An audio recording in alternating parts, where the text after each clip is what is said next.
disais par exemple que j'avais vécu dans une communauté quand j'étais enfant, on avait tout de suite en tête l'image des communautés libertaires post-68 Ardes. Voilà, c'est-à-dire tout le monde vit ensemble, voilà, on fait tout ensemble, etc. Et évidemment l'échec pour la plupart de ces communautés libertaires. Et je trouve énormément d'écho avec des choses qui se font aujourd'hui.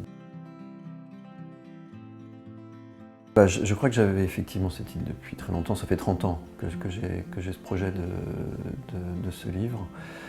Au début, je pensais juste parler, je dirais, de mon expérience d'enfant, le souvenir de ces années fondatrices dans ce que je suis aujourd'hui.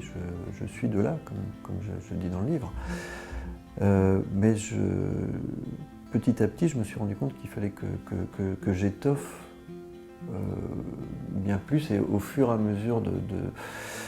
mesure des entretiens et au fur et à mesure où l'histoire des intentions qui s'affinaient, je me suis rendu compte qu'il fallait que j'aille plus loin finalement que mon histoire personnelle, plus loin que l'histoire de mes parents, jusqu'à aller à mes grands-parents, mais une histoire aussi générale de l'Église à ce moment-là, puisqu'en fait tous ces gens-là se sont rencontrés dans les mouvements chrétiens.